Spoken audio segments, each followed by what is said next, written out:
ഇവൻ നോഹയോട് അരുളി ചെയ്തത്, ആ നീയും നിന്റെ ഭാര്യയും പുത്രന്മാരും ആ പുത്രന്മാരുടെ ഭാര്യമാരും പെട്ടകത്തിൽ നിന്ന് പുറത്തിറങ്ങുവീൻ. ആ അടുത്തത് പറവകളും മൃഗങ്ങളും നിലത്തിഴയുന്ന ഇഴജാതിയുമായ സർവ്വജടത്തിൽ നിന്നും നിന്നോടുകൂടി ഇരിക്കുന്ന സകല ജീവികളെയും പുറത്തു കൊണ്ടുവരിക. അടുത്തത് അവ ഭൂമിയിൽ അനവധിയായി വർദ്ധിക്കുകയും പെറ്റുവരികയും ചെയ്യട്ടെ. ആ അങ്ങനെ നോഹയും അവന്റെ പുത്രന്മാരും ഭാര്യയും പുത്രന്മാരുടെ ഭാര്യമാരും പുറത്തിറങ്ങി. എല്ലാം പുറത്തിറങ്ങി. തനിക്കുള്ളവയെ പുറത്തു കൊണ്ടുവരും. നോഹയും കുടുംബത്തെയും പുറത്തിറങ്ങി. അപ്പൊ ഈ പുറത്തിറങ്ങി എന്ന് പറഞ്ഞ എവിടുന്ന് പുറത്തിറങ്ങിയെന്നാ വായിച്ച ആളിനോട് അറിയാമല്ലോ. മൈക്ക് കുടുംബം പെട്ടകത്തിൽ പുള്ളി കലന്ന് വന്നു. പെട്ടകം പുള്ളിക്ക് അങ്ങ് സങ്കടം. പെട്ടകത്തിൽ നിന്ന് അപ്പൊ പെട്ടകത്തിൽ നിന്നായി പുറത്തിറക്കിയത്. അപ്പൊ അതിന് മറുവശമുണ്ട്. അപ്പൊ ആദ്യം പെട്ടകത്തിൽ കയറി ഇല്ലേ? കയറിയത് കൊണ്ടല്ലേ പിന്നെ പുറത്ത് ഇറക്കിയത്. എല്ലാം കൂടെ ഏതാണ്ട് വെള്ളപ്പൊക്കവും മഴയും പേമാരി എല്ലാം കൂടെ ഏതാണ്ട് 371 ദിവസമെന്നാ ഒരു കണക്ക്. 371 ദിവസം മൊത്തം കണക്ക്. അപ്പോൾ ഈ അകത്തോട്ട് കയറാൻ കാര്യം എന്നാ? അകത്തോട്ട് കയറാൻ ഒത്തിരി കാര്യമുണ്ട്. എല്ലാം പറയാൻ ഇന്ന് തുനിയുന്നില്ല. ദൈവം തന്റെ സാദൃശ്യത്തിലും സ്വരൂപത്തിലും മണ്ണുകൊണ്ട് മനുഷ്യനെ സൃഷ്ടിച്ചു.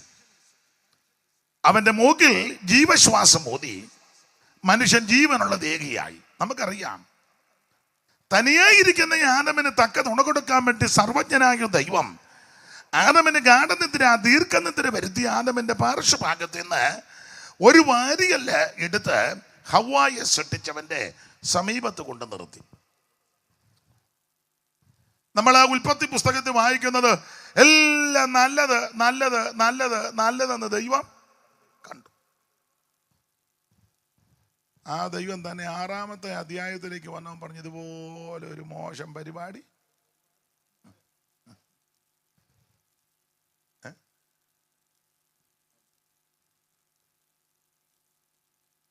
എന്നെ സങ്കടപ്പെട്ടിരിക്കും.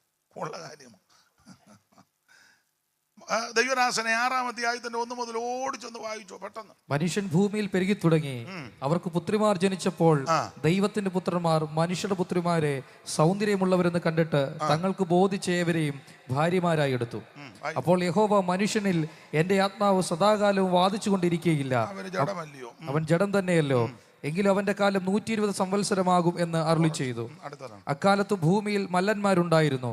അതിനുശേഷവും ദൈവത്തിന്റെ പുത്രന്മാർ മനുഷ്യരുടെ പുത്രിമാരുടെ അടുക്കൽ ചെന്നിട്ട് അവർ മക്കളെ പ്രസവിച്ചു. ഇവരാകുന്നു പുരാതന കാലത്തെ വീരന്മാർ, കീർത്തിപ്പെട്ട പുരുഷന്മാർ തന്നെ. ഭൂമിയിൽ മനുഷ്യന്റെ ദുഷ്ടത വലിയതെന്നും അവന്റെ ഹൃദയവിചാരങ്ങളുടെ നിരൂപണമൊക്കെയും എല്ലായ്പ്പോഴും ദോഷമുള്ളതത്രയെന്നും യഹോവ കണ്ടു. താൻ ഭൂമിയിൽ മനുഷ്യനെ ഉണ്ടാക്കിക്കൊണ്ട് യഹോവ അനുതപിച്ചു. അതവന്റെ ഹൃദയത്തിന് ദുഃഖമായി. വളരെ സന്തോഷത്തോടാ ഇവനെ സൃഷ്ടിച്ചത്. ആ സൃഷ്ടിച്ച ദൈവം തന്നെ ഇപ്പം ദൈവം അങ്ങ് ദുഃഖിക്കുക. അതെന്താ ഇങ്ങനെ ദുഃഖിക്കാൻ കാര്യം? അവിടെ 2 പദം കൊടുത്തുണ്ട്. മനുഷ്യന്റെ ദുഷ്ടത, മനുഷ്യന്റെ ദുഷ്ടത വലിയതെന്നും. അപ്പൊ ഇവര് അകത്ത് കയറാനും ഈ പെട്ടകം ഉണ്ടാക്കാനും വെള്ളപ്പൊക്കം ഉണ്ടാക്കാനെല്ലാം കാരണം പലതാ. അതിൽ ഒന്ന് മനുഷ്യന്റെ ദുഷ്ടത. മനുഷ്യന്റെ ദുഷ്ടത വലിയതെന്നും. ഞാൻ ഒരു കാര്യം പറയാം, ദുഷ്ടതയോട് ഇടപെടരുത്. കുഞ്ഞുങ്ങളോട് ദുഷ്ടതയോട് ഇടപെടുന്നവരുണ്ട്. മക്കളെ വേറുകൃത്യത്തോട് ഇടപെടുന്ന മാതാപിതാക്കളുണ്ട്. ഇപ്പം 3-4 പിള്ളേരുണ്ടെങ്കിൽ ഈ ചില തള്ളമാർ ചെന്ന് നുണയും കൊതിയും പറയും. മൂത്തവനെടുക്ക ചെന്ന് നിൽക്കാൻ വേണ്ടി പറയും, ഇളയവനെ പൊരിത്ര കൊള്ളുതല്ലാത്ത എൻ്റെ മോനെ. അവിടെ ചെന്ന് 2 ദിവസം കഴിയുമ്പം തനിനിറം ഉടനെ ഒരു കൂടിൻ്റെ കുടുംബി പിടിച്ചോണ്ട് ഉള്ളത് എടുത്തോണ്ട് ആ പോക്കൊക്കെ കാണണം. കയ്യാലെ പിടിച്ചുള്ള പോക്കും ഉള്ള കാര്യമായി പറയാൻ ചിരിക്കുന്നത്. അവൻ നടന്നു പോകുമ്പോൾ ചോദിക്കാം, എവിടെ പോകാൻ പറ്റും? അയ്യോ, ഞാനൊരുത്തൻ്റെ അവിടെ നിന്ന് ഉറങ്ങുക. അവനോടും പറഞ്ഞു. ഇളയവന്റെ വീട്ടിൽ ചെന്നും മൂത്തവന്റെ കുറ്റം, മരുമകളുടെ കുറ്റവും ഇങ്ങനെ കണ്ടമാനം നടക്കുന്ന ചില മുതുക്ക് പിടിച്ചതുണ്ട് ഉണ്ടെന്ന്. കുഴപ്പടി എന്നാന്നറിയാം, അവസാനം ആരും കാണുകയല്ല. നീ വെള്ളം ഇറക്കാൻ ഇങ്ങനെ കിടക്കും, ഒരുത്തരും കാണുകയല്ല.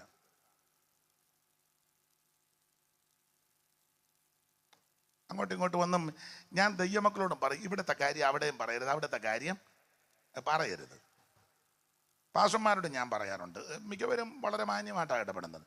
നമ്മൾ പല വീടുകളിൽ ചെല്ലുമ്പോൾ വേറൊരു വീട്ടിലെ കാര്യം ചിലപ്പോൾ പറഞ്ഞത് വരുവാറപ്പുറം എന്ന് പറഞ്ഞ് അതാ പെട്ടെന്ന് സ്ഥലം മാറ്റാൻ പറയാന്ന്.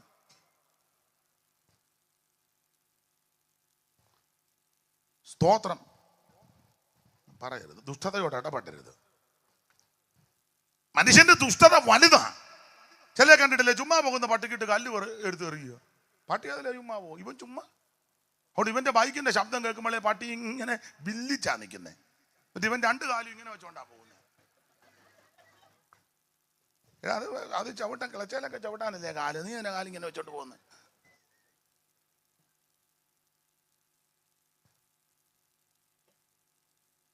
ഒത്തിരി എണ്ണമുണ്ട്. ഞാൻ ഉദാഹരണം ഒന്ന് പറഞ്ഞതേ ഉള്ളു. ആട്ടെ, ഈ മനുഷ്യന്റെ ദുഷ്ടത വലുതായി. ദൈവം നല്ല രീതിയിലായി സൃഷ്ടിച്ചത്, നല്ലവനായിട്ടാണ്. പക്ഷെ 3-ാം അധ്യായം പഠിക്കുമ്പോൾ തോട്ടത്തിൽ പാമ്പ് കയറി ചതിച്ച് വഞ്ചിച്ച് അവൻ അതോടുകൂടി കഷ്ടത, ദാരിദ്ര്യം, മരണം, ഭീതി, വൈരാഗ്യം എന്തെല്ലാം സംഭവങ്ങളുണ്ടായി. 3-ാം അധ്യായത്തിൽ പാമ്പ് കയറിയത് കൊണ്ടാ 4-ാം അധ്യായത്തിൽ കയീൻ ഹാബേലിനെ കൊന്നത്. ദൈവം തോട്ടത്തിലാക്കിയപ്പോൾ ഒരു പ്രയോഗം പറഞ്ഞു, തോട്ടം കാക്കണം. കാത്തില്ല, അറിയാമല്ലോ നിങ്ങൾക്കെല്ലാം. 3-4 കാര്യം ദൈവം അവരോട് പറഞ്ഞു. ഏതാ? ആദമനോടും ഹവ്വായോടും എന്തോ പറഞ്ഞു?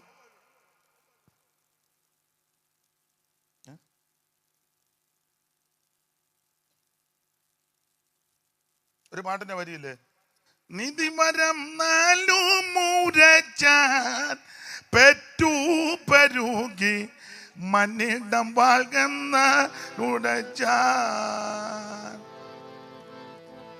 നിധിമരം 4 ഉരച്ചാൻ പെറ്റു പരുകി മന്നിടം വാഴ്ന്നരുൾ ചെയ്ത.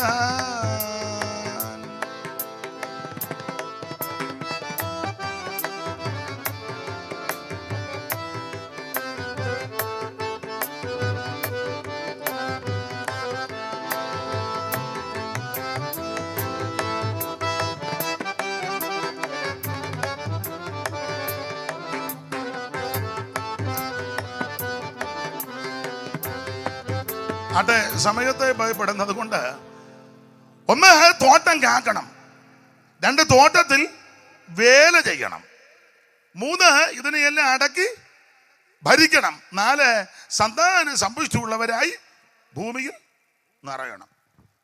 ഇതൊക്കെയാ പ്രധാനമായിട്ട് പറഞ്ഞു. അതിലാദ്യം പറഞ്ഞത് തോട്ടം കാക്കണം. തോട്ടം കാത്തില്ല. തോട്ടം കാക്കാഞ്ഞത് കൊണ്ട് പാമ്പ് തോട്ടത്തിനകത്ത് കേറി. കാരണം തോട്ടം ദൈവത്തിൻ്റെയാ. ഏതൻ തോട്ടം ദൈവത്തിൻ്റെയാ. അപ്പൊ ഈ തോട്ടത്തിലാണ് ഇവരെ ആക്കിയത്. അപ്പൊ ഞാനിങ്ങനെ പറഞ്ഞത്, തോട്ടത്തിലെ അമ്മാമ്മയ്ക്ക് മിസ് കോൾ വിട്ട് പരിചയപ്പെട്ടത് ആരാ? തോട്ടത്തിലെ അച്ചായനാണോ? പിന്നെ അങ്ങനെ പറഞ്ഞിട്ട് കാര്യമില്ല. താത്താനെന്നും പറഞ്ഞ കുഴപ്പമില്ല, ശരിയാ. എന്നാലും അമ്മാമ്മ തോട്ടത്തിലെയാ. വീട്ടുപേര് തോട്ടത്തിൽ മേരിക്കുട്ടി, അല്ലെ തോട്ടത്തിൽ തങ്കമ്മ. അങ്ങനെ ഇരുന്നോട്ടെ, ഞാൻ എൻ്റെ ഒരു ശൈലി പറഞ്ഞതേ ഉള്ളൂ. അങ്ങനെല്ലാം കൂടെ ഇളകരുത് കേട്ടോ.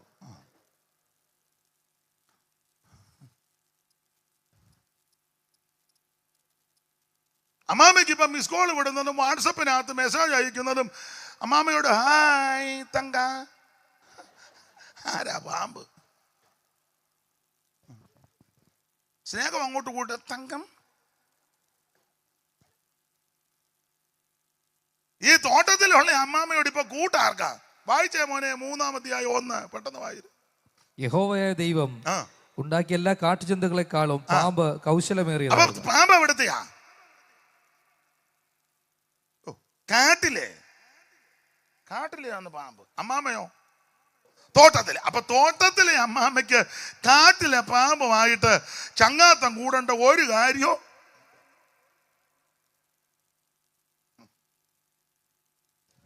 പണ്ട് രക്ഷിക്കപ്പെടുന്നതിന് മുമ്പ് ഞങ്ങളുടെ മീറ്റമൊക്കെ വലിയ മീറ്റമാണ്. അപ്പോൾ ഈ പെണ്ണുങ്ങൾ തിരുവാതിര കളിക്കും. അപ്പോൾ ഞാൻ തിണ്ണയിലിരുന്ന് കാണും. ഒരു കുട്ടിയാശാട്ടിയുണ്ട് അവിടെ, പഠിപ്പിക്കുന്നതാണ്. അപ്പുറത്തെ വീട്ടിലുമൊക്കെ പഠിപ്പിക്കും. അപ്പം ഒരു വരി ഇങ്ങനെ പാടി കേട്ടിട്ടുണ്ട് അവരുടെ രീതിയിൽ. കാട്ടിലെന്തുണ്ട് മൂളുന്നു കണ്ണ കേട്ടിട്ടമ്പയമുണ്ടെനിക്ക്. ഉറങ്ങി. കാട്ടിലെന്തുണ്ട് മൂളുന്നു കണ്ണ കേട്ടിട്ടമ്പയമുണ്ടെനിക്ക്. കാട്ടാന കരടി പുലി ചെന്നാൽ കാട്ടുപൊത്തു കരിമ്പുലി കൂട്ടം. കയറി ഇളകരുത്, പാട്ട് വേറെയാ കേട്ടോ. യായി കയറും. അയ്യോ ഓങ്ങുന്ന. അതുകൊണ്ട് പാടുന്നില്ല. എങ്ങനെ കയറി പാടിയ അളകും. പിന്നെ അപ്പൊ ശ്രദ്ധിച്ചേ, ഈ അമ്മാമ്മ തോട്ടത്തിലെയാ. എന്തിനാ കാട്ടിലെ പാമ്പുമായിട്ട് ചങ്ങാത്തം? നിന്റെ മൊബൈൽ നോക്കുമ്പോൾ അറിയാം നീ ആരാന്ന്. മിസ് കോള് കാണുമ്പോൾ അറിയാം ആരാന്ന്. നിന്റെ വാട്സാപ്പ് എടുത്ത് പരിശോധിച്ചാൽ അറിയാം നീ ആരാന്ന്. ഇപ്പൊ ഇങ്ങനെ വെള്ളം കൊണ്ട് ഇരിക്കും പോലെ വന്ന് പമ്മി ഇരിക്കുക ഞായറാഴ്ചയൊക്കെ. അല്ല ചെല്ലു കണ്ട ഉടനെ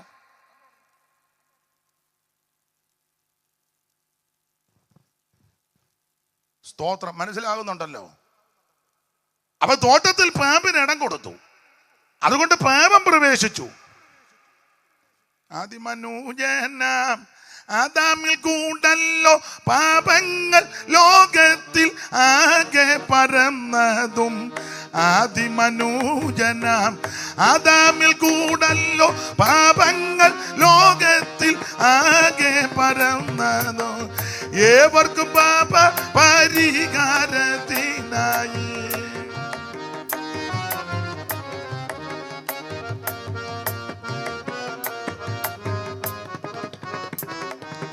ഏവർക്കും പാപ പരിഹാരത്തിനായി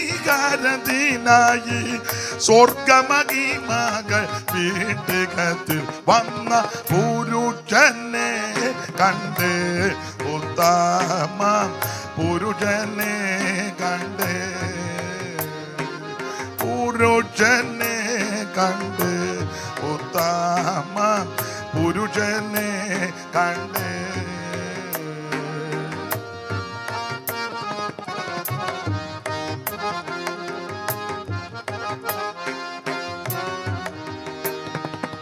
കരമുയർത്തി ദൈവത്തിന് മഹത്വം കൊടുക്കുക. ചുരുക്കി പറഞ്ഞാൽ 3-ാം അധ്യായത്തിൽ പാമ്പ് കയറി പാപം പ്രവേശിച്ചു. അതുകൊണ്ട് 4-ാം അധ്യായത്തിൽ അവൻ സ്വന്തം സഹോദരനെ കൊന്നു. കയീൻ ഹാബേലിനെ കൊന്നു. എന്തോ സംഭവിച്ചു നിങ്ങൾക്ക് താഴോട്ടറിയാം. ഈ വെള്ളം പൊങ്ങാനും പെട്ടകം ക്രമീകരിക്കാനും ഒക്കെ കാരണമായി പറഞ്ഞു വരുന്നത് ഒന്ന്, ഒരു കരുണയും ദാക്ഷണ്യവും ദയയില്ലാതെ സഹോദരനെ കൊല്ലുക. പണ്ടൊക്കെ കത്തിക്ക് കുത്തുക, ഇപ്പൊ എല്ലാം എഴുതി കൊല്ലുക. എല്ലാം അവൻ്റെ കയ്യിലിരിപ്പുണ്ട്. കണ്ണും കടയും കാണാൻ മേലിൽ വന്നിരിപ്പുണ്ട്. അവന് വിരുദ്ധം എഴുതുക. നീതിക്ക് നിരക്കാത്ത, ന്യായത്തിന് നിരക്കാത്ത, വചനത്തിന് നിരക്കാത്ത, പ്രമാണത്തിന് നിരക്കാത്തത് ഏത് പൊന്നുമോൻ എഴുതിയാലും സൂക്ഷം ദൈവം നിന്നെ പിടിക്കും. അത് സെൻട്രൽ പാസ്റ്ററെ പറ്റി എഴുതിയാലും കൊള്ളാം, ലോക്കൽ പാസ്റ്ററെ പറ്റി എഴുതിയാലും കൊള്ളാം, സഹോദരനെ പറ്റി എഴുതിയാലും കൊള്ളാം, ഏത് പൊന്നു മോൻ എഴുതിയാലും സൂക്ഷം ദൈവം നിന്നെ പിടിക്കും. നിന്റെ കൈ വെടിപ്പായിരിക്കണം. വെടിപ്പുള്ള കയ്യും നിർമ്മല. 10 പുത്തം കിട്ടാൻ വേണ്ടിയായി എഴുത്തേ.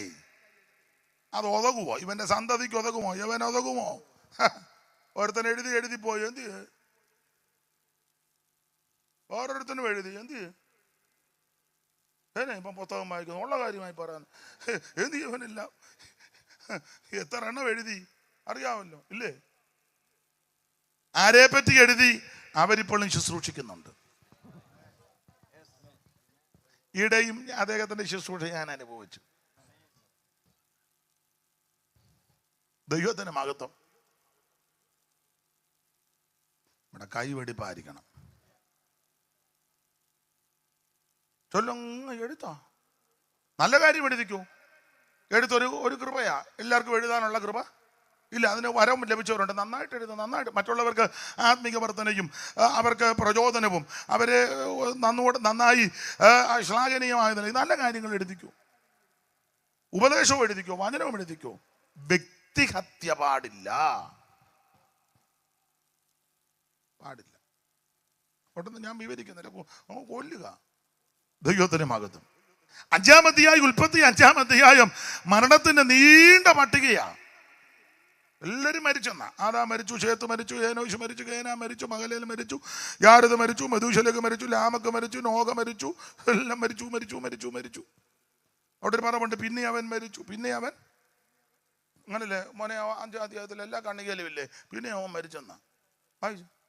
ഓരോ കണ്ണികയുടെ ഒടുവിൽ പിന്നെ അവൻ മരിച്ചു, അടുത്ത കണ്ണിക, പിന്നെ അവൻ മരിച്ചു, അടുത്ത കണ്ണിക, പിന്നെ അവൻ മരിച്ചു. പിന്നെ എന്നെ പേടിയാന്ന് വായിക്കും. പിന്നെ അവൻ മരിച്ചു. എന്നെ മരണം ഇത്ര പേടിയാ. അവനല്ലേ മരിച്ച മോൻ വായിര് വായിച്ചു. പിന്നെ അവൻ മരിച്ചു. ആ എല്ലാം വായിച്ചില്ലല്ലോ. ആ ഉള്ളതാട്ടി രാത്രി ഇത്രയിലും ഒപ്പിച്ചല്ലോ, വലിയ കാര്യം. അവിടെ എഴുതിയിരിക്കുന്നത് പിന്നെ അവൻ മരിച്ചു, പിന്നെ അവൻ മരിച്ചു. അതിന് മുമ്പിലൊരു വാക്യമുണ്ട്, ഇത്ര കൊല്ലം ജീവിച്ചിരുന്ന് പിള്ളേരെ ജനിപ്പിച്ചു, പിന്നെ അവൻ മരിച്ചു. അങ്ങനല്ലേ, അങ്ങനെ ചേർത്തൊന്ന് വായിച്ചു. അതിന് വേറൊരു കാര്യം മനസ്സിലാകും. ആദാം 800 സംവത്സരം ജീവിച്ചിരുന്നു, പുത്രന്മാരെയും പുത്രിമാരെയും ജനിപ്പിച്ചു. ആദാമിന്റെ ആയുഷ്കാലമാകെ 930 സംവത്സരമായിരുന്നു, പിന്നെ അവൻ മരിച്ചു. പിന്നെ അവൻ മരിച്ചു. അടുത്ത വായിച്ചു. ശേത്തിന്റെ ആയുഷ്കാലമാകെ 922 സംവത്സരമായിരുന്നു, പിന്നെ അവൻ മരിച്ചു. ഏനോശിന്റെ ആയുഷ്കാലമാകെ 905 സംവത്സരമായിരുന്നു, പിന്നെ അവൻ മരിച്ചു. അല്ലെന്ന് അതിന്റെ മേളിൽ അവൻ പിള്ളേരെ ജനിപ്പിച്ചെന്നും കൂടെ ഒരു പദമുണ്ട്, അതുകൂടെ ചേർത്ത് വായിക്കണം. ശേത്തിന് 105 വയസ്സായപ്പോൾ അവൻ ഏനോശിനെ ജനിപ്പിച്ചു. ഏനോശിനെ ജനിപ്പിച്ച ശേഷം ശേത്ത് 807 സംവത്സരം ജീവിച്ചിരുന്നു. 807 സംവത്സരം 807 സംവത്സരം ജീവിച്ചിരുന്ന് പുത്രന്മാരെയും പുത്രിമാരെയും ജനിപ്പിച്ചു. പദം നിങ്ങൾ ശ്രദ്ധിച്ചോണം. പുത്രന്മാരെയും പുത്രിമാരെയും ജനിപ്പിച്ചു. ഇനി ശേത്തിന്റെ ആയുഷ്കാലമാകെ 912 സംവത്സരമായിരുന്നു, പിന്നെ അവൻ മരിച്ചു. അടുത്ത കണ്ണിക വായിച്ചേ. ഏനോശിന് 90 വയസ്സായപ്പോൾ അവൻ കേനാനെ ജനിപ്പിച്ചു. ഏനോശിനെ 90 വയസ്സുള്ളപ്പോൾ കേനാനെ ജനിപ്പിച്ചു. കേനാനെ ജനിപ്പിച്ച ശേഷം ഏനോശ് 815 സംവത്സരം 815 സംവത്സരം ജീവിച്ചിരുന്ന് പുത്രന്മാരെയും പുത്രിമാരെയും ജനിപ്പിച്ചു. അപ്പൊ രണ്ട് കാര്യം അവിടെ കൊടുത്തിരിക്കുന്നത്, പിന്നെ അവൻ മരിച്ചു, പിന്നെ അവൻ മരിച്ചു എന്നെല്ലാരെയും പറ്റി. 2, ഇന്നയാളിനെ ജനിപ്പിച്ച ശേഷം ഇത്ര കൊല്ലവും കൂടെ ജീവിച്ചിരുന്ന് പിന്നെ പുത്രന്മാരെയും ജനിപ്പിച്ചു. അങ്ങനെ. പക്ഷേ ഹാനോക്കിന്റെ വിഷയം വന്നപ്പോൾ അങ്ങനല്ല എഴുതിയിരിക്കുന്നത്. വായിച്ചേ മോനെ 5-ന്റെ. മെഥൂശലഹിനെ ജനിപ്പിച്ച ശേഷം ഹാനോക്ക് 300 സംവത്സരം. അല്ല, കണ്ണിക തുടങ്ങുന്നത് മുതൽ വായിരു. ഹാനോക്കിന് 65 വയസ്സായപ്പോൾ അവൻ മെഥൂശലഹിനെ ജനിപ്പിച്ചു. അടുത്തത് മെഥൂശലഹിനെ ജനിപ്പിച്ച ശേഷം ഹാനോക്ക് 300 സംവത്സരം ദൈവത്തോടു കൂടെ നടക്കുകയും. എന്താ മനസ്സിലായി? മറ്റുള്ളവരെ പറ്റി എല്ലാം എഴുതിയിരിക്കുന്നത് ഇന്നയാളെ ജനിപ്പിച്ച ശേഷം ഇത്ര കൊല്ലം ജീവിച്ചിരുന്ന് പിന്നെ മക്കളെ ജനിപ്പിച്ചെന്നാ. ഹാനോക്കിനെ പറ്റി എഴുതിയിരിക്കുന്നത് ഹാനോക്ക് മെഥൂശലഹിനെ ജനിപ്പിച്ച് പിന്നെ ഒരു 300 കൊല്ലം ആ മനുഷ്യത്വം ദൈവത്തോടു കൂടെ നടന്നെന്ന. ആരോട് പറയാൻ? ഏതപ്പാ ബോധമംഗലം. ദൈവത്തിന് മഹത്വം. അത് വിവരിക്കുന്നില്ല. അപ്പൊ ഇങ്ങനൊക്കെ എല്ലാം വഴിവിട്ട് നടക്കുക, ദുഷ്ടത വലുത്. മാത്രമാണോ ലൂക്കോസിന്റെ സുവിശേഷവും മത്തായി സുവിശേഷം ഒക്കെ വായിക്കുമ്പോൾ നോഹയുടെ കാലത്തെ പറ്റി പറയാ, വിറ്റും നട്ടും തിന്നും കുടിച്ചും. ഇപ്പോഴത്തെ കാലം അതല്ല, എല്ലാം റിയൽ എസ്റ്റേറ്റ് അല്ലേ. വിൽക്കുക, നടുക, തിന്നുക. കല്യാണത്തിനൊക്കെ ചെന്ന് ചിലതിന്റെ ആർത്തിയൊക്കെ കാണുക. എന്തുവാന്ന് എൻ്റെ ദൈവമേ, അങ്ങ് പരമേശമായിട്ട് കിടക്കും. ഇടിച്ചൊരു കയറ്റവും കയറി കഴിഞ്ഞാൽ എവിടെയും മര്യാദയ്ക്ക് ഇരിക്കും. ഇങ്ങനെ കന്നു പോകും പോലും. പെന്തിക്കോസുകാരും കൊണ്ട് പ്രാർത്ഥിക്കുന്നതിന് മുന്നേ കഴിക്കുകയും ചെയ്യും. ഞാൻ ഉപദേശിമാരോട് പറയും, വിവാഹ ശുശ്രൂഷ കഴിയുമ്പോൾ ഉടനെ അങ്ങ് പ്രാർത്ഥിച്ചേക്കണം, ഇല്ലേ ഇതുങ്ങളെല്ലാം കഴിക്കുമ്പോൾ എല്ലാം ദീനവും തണ്ണോ. ആട്ടെ, വിറ്റും നട്ടും തിന്നും കുടിച്ചും. ഭക്ഷണത്തിനല്ലയോ കൂടുതൽ ഇപ്പം പ്രാധാന്യം കൊടുക്കുന്നേ, ഇല്ലയോ? അത്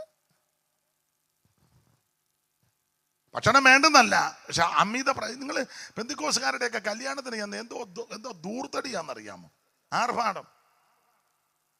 അതെ, ഞാൻ ദൈവമക്കളോടൊരു കാര്യം പറയാം. വിളിക്കുന്നവർക്ക് യോഗ്യമായിട്ട് ഭക്ഷണം കൊടുക്കണത് ഒരു നാട്ടു നടപ്പ്, ഒരു കീഴ്വഴക്കമാ. ഒരു ചോറ് കളയരുത്, ദൈവം നിന്നെയെല്ലാം ന്യായം വിധിക്കും. ഞങ്ങളുടെ അവിടെ തിരുവല്ലയിൽ ഒരു ചെറിയ കൂട്ടായ്മയാണ്. 10-100 പേര് ചിലപ്പോൾ കാണും. ഒത്തിരി പേര് വന്നതാ, നീക്കിയല്ല. എന്നാന്ന് കാര്യം പിടികിട്ട് കാണുമല്ലോ. അതാ ഒത്തിരി വന്നതെല്ലാം കൂടെ നോക്കുമായിരുന്നു. ഇപ്പോൾ ഒരു 10-600 പേര് കണ്ടതിന് വന്നിവനിങ്ങനെ വയ്യ കുറുക്കനെ പോലൊക്കെ പമ്മി നോക്കും. പിന്നെ കുറച്ച് കഴിയുമ്പോൾ അവന് മനസ്സിലാക്കി ഈ ചേമ്പ് ഈ കലത്തിനകത്ത്. എന്നിട്ട് അവൻ കലവും ചേമ്പുമായിട്ട് അങ്ങ്. ഞാനും കൂടെ പറയും, ഇരുന്ന് മെനക്കെടരുത്, പെട്ടെന്ന് പൊക്കോളാൻ പറയും. ഇവിടുത്തെ രീതി നിന്നെ പ്രതി ഇവിടുത്തെ ഈ സിസ്റ്റത്തിനൊന്നും മാറ്റം വരുത്തുകയല്ല. നീ ഇതിനോട് യോജിക്കുകയല്ലാതെ ഇത് നിന്നോട് യോജിക്കുകയല്ല. അപ്പം അതുകൊണ്ട് അങ്ങനെയുള്ള രീതികളാണ്. പക്ഷേ ദൈവത്തിൻ്റെ മഹാകൃപ കൊണ്ട് കൂട്ടായ്മ ആരംഭിച്ച് അന്ന് മുതൽ അതാ എനിക്ക് സന്തോഷം. ഇദ്ദേഹത്തോട് എല്ലാ ഞായറാഴ്ചയും വരുന്നവർക്കെല്ലാം ഭക്ഷണമുണ്ട്. അത് ദൈവം ചെയ്യുന്നതാണ്. പക്ഷെ ഞാൻ കർക്കശമായിട്ട് പറയും, ഒരു ചോറ് കളയാനൊക്കത്തില്ല, കൂട്ടാനും കളയാനൊക്കത്തില്ല. ചിലർക്ക് അങ്ങ് ആർത്തിയാ, മേടിക്കുമ്പോൾ എല്ലാം ഇഞ്ഞ് ഉടഞ്ഞുവിടാൻ കണ്ണിട്ടേക്ക് ധരിക്കാതെ എല്ലാം മേടിച്ച് ഉമ്മ ഇല്ല പാന്തി തിന്നും പോലിരുന്ന് കഷ്ടമെന്നോ ഉള്ള കാര്യമായി പറയുന്നത്. ഇനി ഇത് കൂടുതൽ എന്നാ പറയുന്നത്? ആര് ഭക്ഷണം തന്നാലും നന്നായിട്ട് അധ്വാനിച്ചതിൻ്റെ ഫലമായത്. അത് അമേരിക്കക്കാർ തന്നാലും പേർഷ്യക്കാർ തന്നാലും നാട്ടിലുള്ളവർ തന്നാലും നമ്മുടെ ദൈവമക്കൾ വളരെ കഷ്ടപ്പെട്ട് അധ്വാനിച്ചതിൻ്റെ ഒരു വിഹിതമായി കിട്ടുന്നത്. അല്ല എന്നെ രാത്രി തന്നെ കള്ളനോട്ടടിയുണ്ടോ? പിന്നെ റോഡ് പണിക്ക് പോകുന്നവരുണ്ട്, തോട്ടം തൊഴിലാളികളുണ്ട്, വണ്ടിപ്പണിക്ക് പോകുന്നവരുണ്ട്, മാത്രമല്ല അടുക്കള പണിക്ക് പോകുന്നവരുണ്ട്, മുനിസിപ്പാലിറ്റി ജോലിയുള്ളവരുണ്ട്, ഗവൺമെൻറ് സർവീസിൽ വീണ്ടും വേറെ ജോലികളുള്ള എല്ലാവരും. ഏത് ജോലിക്കും അതിൻ്റെ മാന്യതയുണ്ട്. അപ്പോൾ ദൈവത്തെ ഭയപ്പെട്ട് വചനത്തെ ഭയപ്പെട്ട് ദൈവകുഞ്ഞുങ്ങളെ ആദരിച്ച നമുക്ക് 10 രൂപ തരുന്നേ. അപ്പോൾ അതുകൊണ്ടായി ഭക്ഷണം ഉണ്ടാക്കുന്നത്. ഒരു ചോറ് കളയരുത്. ഞാൻ ഞങ്ങളുടെ സഭയെ കർക്കശമായി പറയും. മാത്രമല്ല നിങ്ങൾ ഞാൻ ഈ എല്ലാവരും കഴിക്കുമ്പോൾ ഞാൻ ഇങ്ങനെ ഇടയിൽ കൂടെ ഒക്കെ നടക്കും. അല്ല യോഗം കഴിഞ്ഞ ഉടനെ എൻ്റെ ഞാൻ കഴിച്ചു ഞാൻ പോവുക, ശുശ്രൂഷയുണ്ടെന്നും പറഞ്ഞു. അങ്ങനെയുള്ള ആൾക്കാരും ഉണ്ട്. വിശ്വാസി കഴിച്ചോ എടുത്തോ ഒന്നും അവർക്ക് വിഷയമല്ല. അവരുടെ പങ്കുമായിട്ട് ഞാൻ അതിൻ്റെ ഇടയിൽ കൂടെ എല്ലാം ഇങ്ങനെ നടക്കും. അത് തീർന്നില്ല. അതേപോലെ സജ്ജാനൊക്കെ അവിടെ വന്നിട്ടുള്ളത് ജേസനൊക്കെ. എന്നിട്ടേ ഈ വേസ്റ്റ് കളയുന്നിടത്ത് ഞാൻ പോയി നിൽക്കും. അവിടെ ഞാൻ ഇങ്ങനെ നിൽക്കും. ലാസ്റ്റേ കഴിക്കുള്ളൂ. അവിടെ നിൽക്കും. കൊണ്ടുവന്ന് കളയുന്ന എനിക്കൊന്ന് കാണണം, ഇതന്നെ കളയുന്നെന്ന്. അപ്പം ചിലർ ഇറങ്ങി വരുമ്പോൾ എന്നെ കണ്ടോണ്ട് അവിടെ നിന്നുകൊണ്ട് ബാക്കിയും കൂടെ വേസ്റ്റ് അല്ല, ഈ സാമ്പാറിനകത്തുള്ള കഷണമൊക്കെ ചിലക്ക് ഇറങ്ങുകയല്ല. നല്ല വെള്ളരിക്കയൊക്കെ നല്ലതല്ലേ, അവന് ചിക്കൻ മാത്രമേ ഇറങ്ങുകയുള്ളൂ. വേണ്ടെങ്കിൽ വിളമ്പുന്ന സമയത്ത് പറയണേ എനിക്കിത് വേണ്ട. പ്ലേറ്റിൽ മേടിച്ചേച്ച് അവിടെ കൊണ്ട് കളയാനൊക്കത്തില്ല. മനസ്സിലായോ? കളഞ്ഞാൽ ഞാൻ സമ്മതിക്കുകയല്ല, അവിടെ നിർത്തി തീറ്റിക്കും. അങ്ങനെ ചെയ്തിട്ടുണ്ട്. ഒരു ചോറ് കളയരുത്. ഇവിടെ ഇരിക്കുന്ന പിതാക്കന്മാരോടും മാനാക്കളോടും ചോദിച്ചാൽ പണ്ട് കാലത്ത് കുഞ്ഞുനാളിൽ ഒരു പിടി പറ്റിന് കൊതിച്ചിട്ടില്ലേ? ഇല്ലേ? ഉണ്ട്. അമ്മ കലത്തിനകത്ത് കഞ്ഞി അവസാനം കോരി ഒന്നുമില്ല. ചിരട്ടത്തവി കോരിയപ്പോളേ 3-4 പാറ്റ്.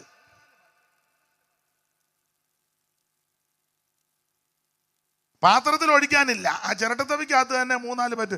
വെള്ളവും കുടിച്ചാൽ പറ്റും തിന്നിട്ട് കിടന്ന അങ്ങനെയുള്ള അനുഭവം ഉള്ളവരുണ്ട്. ഇപ്പൊ ഇത് കണ്ടമാനം തീറ്റയെല്ലാം കൂടെ വന്നപ്പോൾ ഇതിനെല്ലാം അഹങ്കാരവും എല്ലാം കയറി ചുമ്മാ അങ്ങ് ചില പിള്ളേർ നിർബന്ധം ഞാനത് കഴിക്കത്തില്ല ഇത്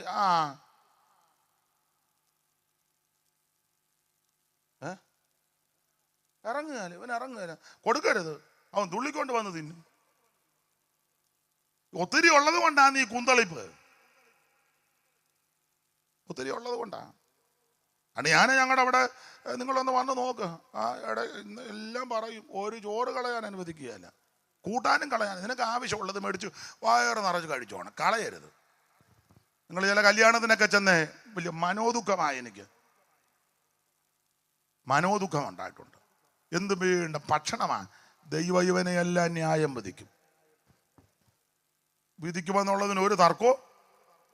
കാറ്ററിംഗുകാരനെ ന്യായം വിധിക്കും, ഈ വിളിച്ചവനെ ന്യായം വിധിക്കും. ഒരു തർക്കവുമില്ല കാര്യത്തിന്. ഒരു തരിച്ചോറ് കളയരുത്. ചിലക്ക് അങ്ങ് ആർത്തി എല്ലാം മേടിച്ച് അങ്ങ് കൂട്ടുക.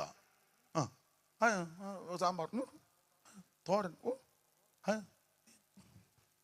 ഇതെന്നാ അച്ചാറ്, എല്ലാം മേടിച്ച ചുമ്മാ ഒരു മൂലയ്ക്ക് പോയി പാമ്പ് ഇരുന്നത് അങ്ങ്. ആവശ്യത്തിന് കഴിക്കണം. ഒരു ചോറ് കളയരുത്, ഒരു ആഹാര സാധനം കളയരുത്. കളഞ്ഞാൽ ദൈവം നിന്നെ ന്യായം മതിക്കും. അവസാനം ഒരു ഉദാഹരണം അങ്ങ് പറയാം. അവസാനം മെഡിക്കൽ കോളേജ് കിടക്ക് ഇങ്ങനെ ആമ്പലിന്റെ വള്ളി പോലെ. അന്നേരം നീ ചിന്തിക്കും 2 ചോറ് കിട്ടിയ. അന്നേരം ഡോക്ടർ പറയും ഒരു കാരണവശാലും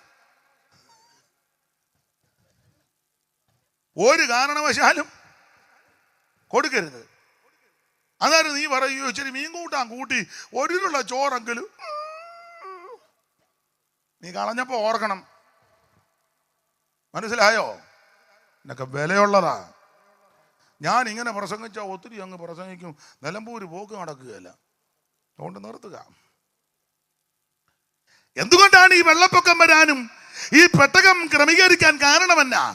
300 മുഴം നീളവും 50 മുഴം വീതിയും 30 മുഴം ഉയരമുള്ളൊരു പെട്ടകം ഗോപേർവരം കൊണ്ട് ഏതാണ്ട് 171 മീറ്റർ നീളവും 21 മീറ്റർ വീതിയും ഏതാണ്ട് 14 മീറ്റർ ഉയരമുള്ള ഏകമാം വാതിലുള്ള 3 തട്ടുകളുള്ള പല കോഷ്ടങ്ങൾ കിളിവാതിലുള്ള ഒരു പെട്ടകം. അത് സർജരസ ശാന്ത് കൊണ്ട് അകവും പുറവും കീലും ഒക്കെ തേച്ച് വേണം ഈ പെട്ടകം പണിയാൻ. എന്തിനാണെന്നറിയാമോ? ന്യായവതിയുടെ വെള്ളം വരാൻ പോവുക, ജലപ്രളയം വരാൻ പോകുക. എന്താ ഈ ന്യായവതി വരാൻ കാരണം മറ്റൊന്നുമല്ല. 1, മനുഷ്യന്റെ ദുഷ്ടത വല്ലാതെ പെരുകി. 2, ആരാധനയും കൂട്ടായ്മയും അല്ല വിഷയം. വിറ്റും നട്ടും തിന്നും കുടിച്ചും പിന്നെ വിവാഹത്തിന് കൊടുത്തു എടുത്തു, ഇതൊക്കെയാ പരിപാടി. ദൈവത്തിന് മഹത്വം എല്ലാം വിവരിക്കുന്നില്ല. അപ്പൊ തന്നെ ആരാധനയ്ക്ക് ഒരു കുറവില്ല കേട്ടോ. വർഷിപ്പാന്നേ ഭയങ്കര വർഷിപ്പാ. പ്രമേണം വിട്ടാന്നേലും വർഷിപ്പ്, എല്ലായിടത്തും അങ്ങ് വർഷിപ്പാ. Price and worship. വായിച്ച 4-ാം അധ്യായത്തിന്റെ ഒടുവിലത്തെ ഖണ്ഡിക വായിച്ച 5-ാം അധ്യായത്തിന്റെ നേരെ മേളിൽ 4-ന്റെ ഒടുവിൽ ചെറിയ ഖണ്ഡിക ഉണ്ടല്ലോ. ആദാം തന്റെ ഭാര്യയുമായിട്ട് ജീവിതം ആരംഭിച്ചു. ഒരു ചെറുക്കനുണ്ടായി, അവന്റെ പേരാണ് ശേത്ത്. അടുത്ത വാക്യമായത് ശേത്തിന് ഒരു മകൻ ജനിച്ചു. അവന് ഏനോശ് എന്ന് പേരിട്ടു. അടുത്തത് ആ കാലത്ത് യഹോവയുടെ നാമത്തിലുള്ള ആരാധന തുടങ്ങി. ഒടുങ്ങിയെന്നല്ലോ, തുടങ്ങിയെന്ന്. ആരാധന തുടങ്ങി. ചൊല്ലി പറയത്തില്ല, ആരാധന ഞങ്ങൾ സ്റ്റാർട്ട് ചെയ്തെന്ന്. ഇഞ്ചനാ എവിടെ? ഇപ്പൊ എല്ലായിടത്തും അങ്ങ് ആരാധന സ്റ്റാർട്ട് ചെയ്യാം. ഞാൻ എതിരല്ല, ആയിക്കോട്ടെ, സ്റ്റാർട്ട് ചെയ്തോ. ഈ എല്ലാവരും ആരാധിക്കുക, എല്ലായിടത്തും ആരാധിക്കുക. പക്ഷെ ഒരെണ്ണം പ്രമാണത്തിൽ നിൽക്കുന്നില്ല. എന്ന് നോക്കിയ ഇഷ്ടം പോലുണ്ട്. ആ കാലത്ത് ജീവിച്ചിരുന്നതിൽ ഒരുത്തനാണ് ലാമേക്ക്. അവനന്ന് 2 ഭാര്യ, ആദയും സില്ലയും. അവനും പ്രൈസ് ആൻഡ് വർഷിപ്പിന്റെ ആളാ. അവൻ 2 ഭാര്യയായിട്ട് അവന് അവന് 2, ആദയും സില്ലയും. അവനാണ് വർഷിപ്പ് ലീഡ് ചെയ്യുന്നത്. അപ്പൊ അവൻ്റെ വിളിച്ചു, അച്ഛാ ഇവിടെ ഇച്ചിരി കഴിഞ്ഞ് വിളിക്കാം, എന്തുകൊണ്ട് വിശേഷം? വർഷിപ്പ്. അവൻ ലീഡറാണ്. 2 ഭാര്യ. ഇവന് പിള്ളേരുണ്ട്, അവരും വലിയ മെച്ചമുള്ള പിള്ളേരാ. വായിച്ചേ മോനെ 5-ാം അധ്യായത്തിന്റെ 19 മുതൽ വായിച്ചേ. ഹനോക്കിനെ ജനിപ്പിച്ച ശേഷം, അല്ല 4-ന്റെ 19 മുതൽ ഏറ്റവും മേളില് ലാമേക്ക് രണ്ട് ഭാര്യമാരെ ലാമേക്ക് രണ്ട് ഭാര്യമാരെ എടുത്തു. ഒരുത്തിക്ക് ആദ എന്നും മറ്റവർക്ക് സില്ല എന്നും പേര്. ആദാ യാബാലിനെ പ്രസവിച്ചു. ആദാ യാബാലിനെ പ്രസവിച്ചവൻ കൂടാരവാസികൾക്കും പശുപാലകന്മാർക്കും പിതാവായി എന്ന് പറഞ്ഞ ഇവൻ ടെന്റ് മേക്കറാ. ടെന്റ് മേക്കർ, വലിയ ടെന്റ് അടിച്ച പരിപാടി. കോട്ടയത്തും കോഴിക്കോട്ടും മല്ലപ്പള്ളിയിലും കോഴിക്കോടും പിന്നെ ബാംഗ്ലൂരും പിന്നെ കൊട്ടാരക്കരയിലും ഒക്കെ പുത്തരിക്കണ്ടം മൈതാനത്തും ഒക്കെ ടെന്റ് മേക്കറാന്ന്. ടെന്റ് മേക്കർ ടെന്റ് അടിച്ച് ഭയങ്കര പമ്പം പരിപാടിയാ. ആളെ ഇളകുക. ആരുടെയോ പാസ്റ്റർ യാബാൽ അല്ലേ? Doctor reverend Yabal. അങ്ങനെ അങ്ങോട്ട് ഇരിക്കട്ടെ, ഇച്ചിരി കനത്തിലിരിക്കട്ടെ. അപ്പൊ ഡോക്ടർ റവറൻ യാബാൽ ഭയങ്കര ആളാ. ടെന്റ് അടിച്ച പരിപാടി. അവന്റെ ബ്രദറും അസിസ്റ്റന്റാ. വായിര് അവന്റെ സഹോദരൻ യൂബാൽ എന്ന്. അവന്റെ ബ്രദർ എല്ലാം നല്ല പേരാ, യൂബാൽ.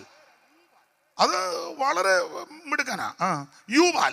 അവനോ ഇവൻ കിന്നരവും വേണുവും പ്രയോഗിക്കുന്ന എല്ലാവർക്കും പിതാവായി തീർന്നു. എല്ലാവർക്കും പിതാവാ.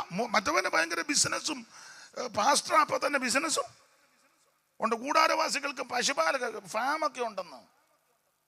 ലോഡ് കണക്കിന് കന്നാലിയുടെ പാല് കയറി. പിന്നെ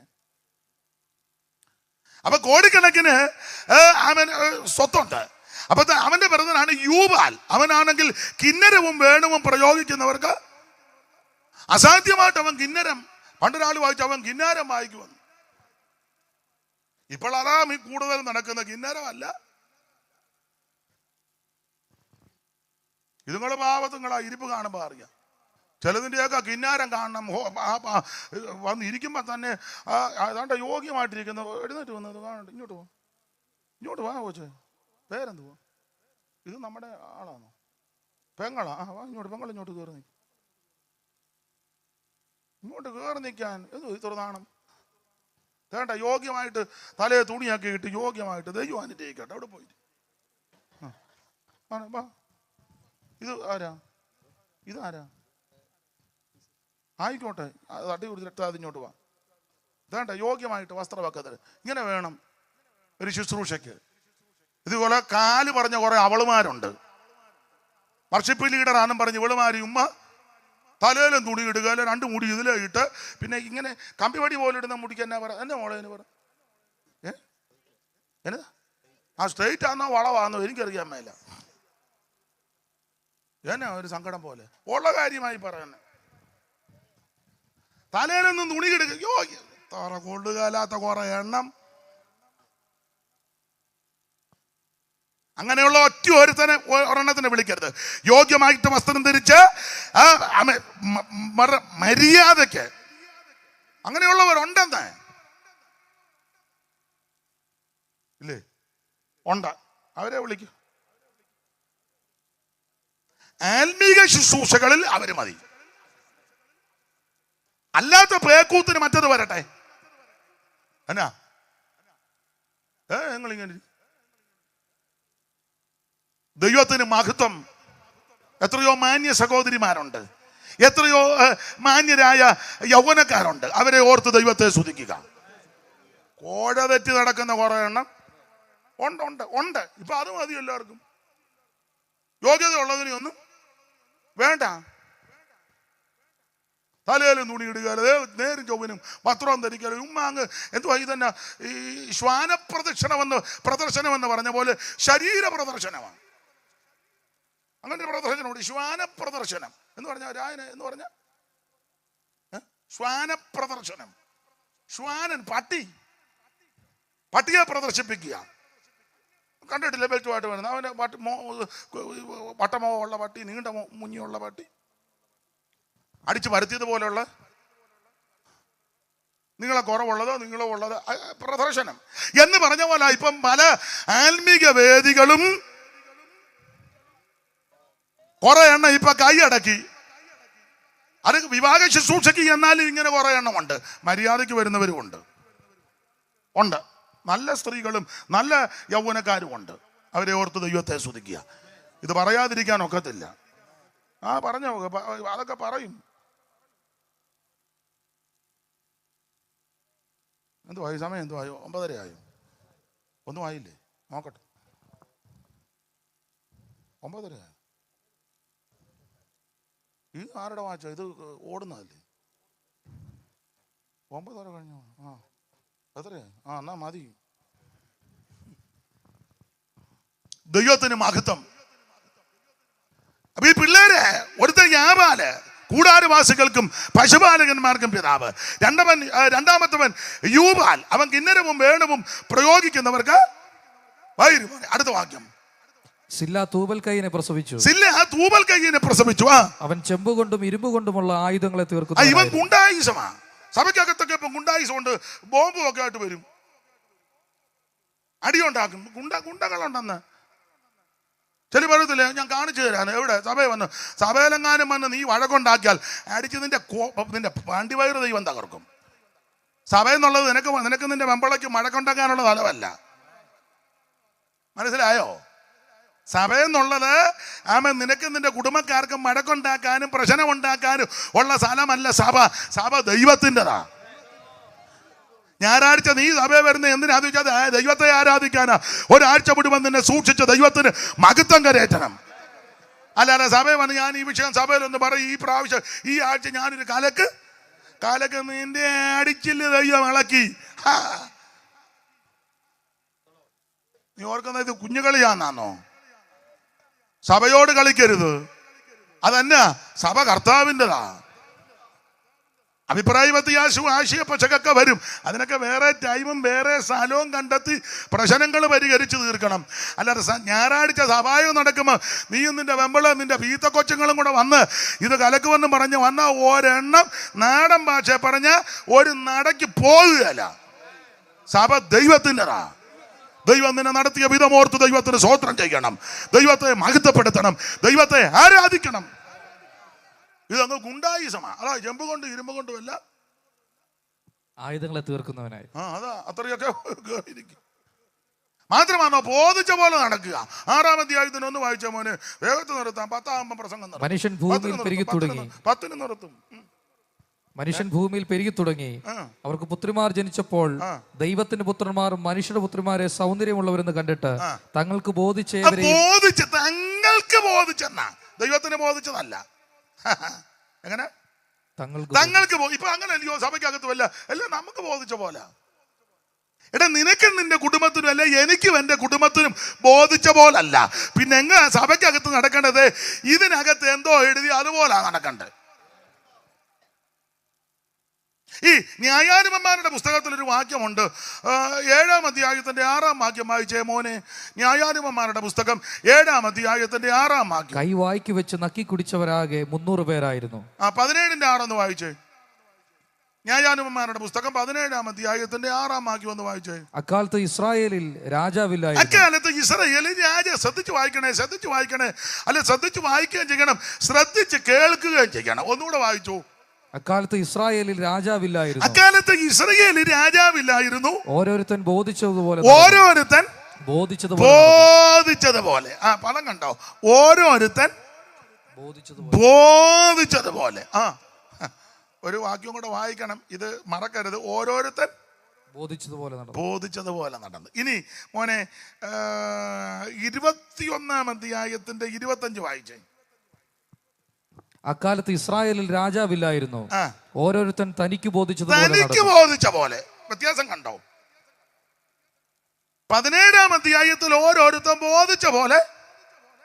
സഭയ്ക്കകത്തൊക്കെ ഇപ്പൊ ബോധിച്ച പോലല്ലേ വരികയും പോവുകയും ചെയ്യുന്നേ. അവന് ഇഷ്ടമുള്ളപ്പം വരിക, ഇഷ്ടമുള്ളതുപോലെ ഇരിക്കുക, ഇഷ്ടമുണ്ടെ കൈ അടിക്കുക, ഇഷ്ടമുണ്ടെ അല്ലേലിയ പറയുക, ഇഷ്ടമുണ്ടെ പാട്ട് പാടുക, ഇഷ്ടമുണ്ടെ സ്വോത്രകാഴ്ച കൊടുക്കുക, ഇഷ്ടമുണ്ടെ കർത്തമേച്ച് എടുക്കുക, ഇഷ്ടമുണ്ടെങ്കിൽ ഇരിക്കുക, അല്ലെങ്കിൽ സ്വോത്രകാഴ്ച എഴുന്നേറ്റ്.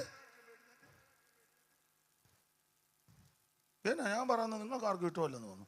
ഉള്ള കാര്യമായി പറയുന്നത് സത്യമല്ലേ പറയുന്നത്? ഭാഷമാര് മിണ്ടുകയില്ല. അതുങ്ങളും പേടിച്ച് 3 കുടുംബമാ. ശ്വാസം പെടാത്തൊരു തള്ളേ നോത്രം പെടാത്തൊരച്ഛൻ. അതുകൂടെ പണങ്ങി പോയ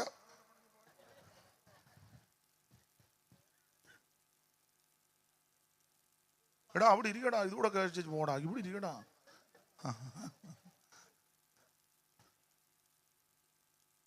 പതിനേഴാം അധ്യായത്തിന്റെ 6-ൽ ഓരോരുത്തൻ ബോധിച്ചതുപോലെ നടന്നു. അത് 21-ന്റെ 25 ആയപ്പോൾ ഓരോരുത്തൻ തനിക്ക് ബോധിച്ച പോലെ. ഒരു കാര്യം പറയാം, ആ ന്യായാധിപന്മാരുടെ പുസ്തകം മോനെ 1-ാം അധ്യായത്തിന്റെ 1 വായിച്ച ഒരു കാര്യം പറയാം. യോശുവയുടെ മരണശേഷം ഇസ്രായേൽ മക്കൾ ഞങ്ങളിൽ ആരാകുന്നു? കനാന്യരോട് യുദ്ധം ചെയ്യുവാൻ ആദ്യം പുറപ്പെടേണ്ടത് എന്ന് യഹോവയോട് ചോദിച്ചു. അപ്പൊ തുടക്കം ദൈവത്തോട് ചോദിച്ച തുടക്കം. അമ്മ ദൈവം പറഞ്ഞു യഹൂദ മുന്നേ പോട്ടെ. എന്നാ അങ്ങനെ ആട്ടെ. യഹൂദ മുൻപിൽ പുറപ്പെട്ടു. അപ്പൊ കനാന്യരോട് പടയെടുക്കാൻ പോവുക. അങ്ങനെ പടയെടുത്ത് കനാനെ കീഴടക്കുക. കനാനെ കീഴടക്കി. അങ്ങനെ കനാൻ ദേശത്ത് പാർത്ത് കനാനിലെ നന്മയല്ല അനുഭവിക്കാൻ തുടങ്ങി. കനാനിന് ഒത്തിരി നന്മയുണ്ട്. വിശേഷിച്ച് പാലും തേനും ഒഴുകുന്ന മോനെ 3:7 പുറപ്പാട് 3:7. എനിക്കൊന്നും നിർത്താൻ തോന്നുന്നില്ല കേട്ടോ. മോനെ 3:7. യഹോവ അരുളിച്ചെയ്തത്, മിസ്രയീമിലുള്ള എന്റെ ജനത്തിന്റെ കഷ്ടത ഞാൻ കണ്ടു. ഊഴിയ വിചാരകന്മാർ നിമിത്തമുള്ള അവരുടെ നിലവിളിയും കേട്ടു. ഞാൻ അവിടെ സങ്കടങ്ങൾ അറിയുന്നു. അവരെ മിസ്രയീമിന്റെ കയ്യിൽ നിന്ന് വിടുവിപ്പാനും ആ ദേശത്ത് നിന്ന് നല്ലതും വിശാലവുമായ ദേശത്തേക്ക് എടുത്തു പറയും. അടുത്തത് പാലും തേനും ഒഴുകുന്ന ദേശത്തേക്ക് കനാനിയർ, ഹിത്യർ, പാലും തേനും ഒഴുകും നാട്, മലിന്യ ഇല്ലാതെല്ലും ഭാഗ്യനാട്. പാലും തേനും ഒഴുകും നാട്, മാലിന്യ ഇല്ലാതെല്ലും ഭാഗ്യനാട്. മായലോകം വിട്ട മരു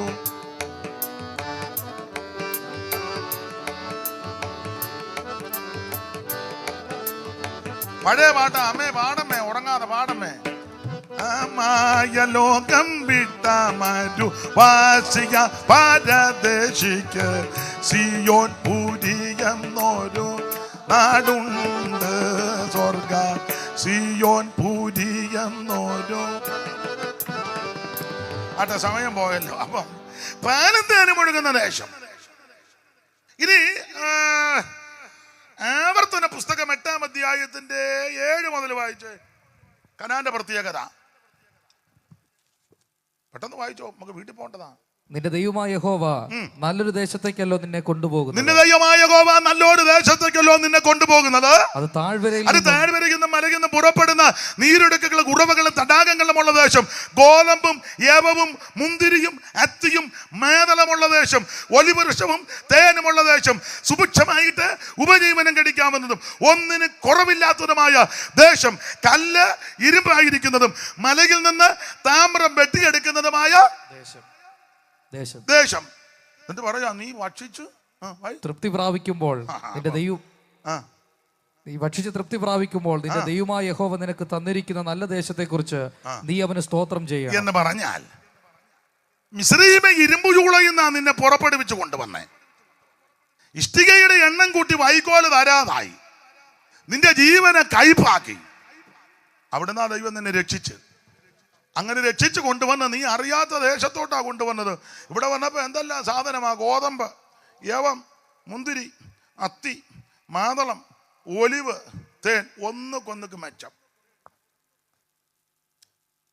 പിന്നെ ഇവര് പണിയാത്ത വീട്, ഇവര് കുടിക്കാത്ത കിണറ. ഈ വീട്ടിലൊക്കെ പാർത്ത് കുടിക്കാത്ത കിണറിൽ നിന്ന് വെള്ളമൊക്കെ കുടിച്ച് ഈ പാലും തേനും ഗോതമ്പ് യവവും ഇതെല്ലാം കൂടെ കണ്ടമാനം ചെന്ന് കഴിഞ്ഞപ്പോൾ ഇവനെല്ലാം കുത്തല് തുടങ്ങി. ഇവനെല്ലാം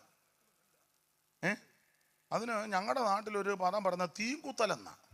ഇവിടെ അങ്ങനെയാണെന്ന് അറിയത്തില്ല. തീൻകുത്തൽ അല്ലെ തീറ്റിക്കുത്തൽ എന്നൊക്കെ പഴയ അമ്മമാര് പറയും. അല്പം കൂടെ മോഡേൺ ആൾക്കാർ പറയും എല്ലിനിടയിൽ കയറിയതാണ്. കണ്ടമാനം ഇത് ചെല്ലുമ്പോ കുത്തലുണ്ടാകും. അങ്ങനെ ദൈവം ഇവരെ നന്മ കൊണ്ട് അലങ്കരിച്ചു കഴിഞ്ഞപ്പോൾ തുടക്കത്തിൽ ദൈവത്തോട് ചോദിച്ചു, കർത്താവേ കനാന്യരുടെ പടയ്ക്ക് പോകാൻ ആര് പോകണം? അപ്പൊ ദൈവം പറഞ്ഞു യഹൂദ പോകട്ടെ എന്ന് പറഞ്ഞാൽ തുടക്കം ദൈവാലോചന ചോദിച്ച. പക്ഷെ വീടും നന്മയും ചുറ്റുപാടും വണ്ടിയും കാറും ലോറിയും ഫിക്സഡും ഒക്കെ ആയിക്കഴിഞ്ഞപ്പോൾ ഇപ്പൊ ആ മുകളിലോട്ട് ചോദിക്കുമല്ലോ, ഓരോരുത്തരും ബോധിച്ച പോലെ അങ്ങ് പോവുക. 21-ാം അധ്യായം വന്നപ്പോ തനിക്ക് ബോധിച്ച പോലെ. ദൈവത്തിന് മഹത്വം. നേരത്തെ എല്ലാവരും ഒന്ന് ശോധന ചെയ്തോണം. അവിടെ ഞാൻ വിവരിക്കുന്നില്ല. എന്തുവാ രണ്ടുപേരും പറഞ്ഞു? ഏതാണ്ട് പറഞ്ഞു. വാക്യമാണ്. ന്യായാധിപന്മാരുടെ പുസ്തകം 1-ാം അധ്യായത്തിന്റെ 1 തുടക്കം. 17-ാം അധ്യായത്തിന്റെ 6 ബോധിച്ച പോലെ. 21-ാം അധ്യായത്തിന്റെ 20 തനിക്ക് ബോധിച്ച പോലെ.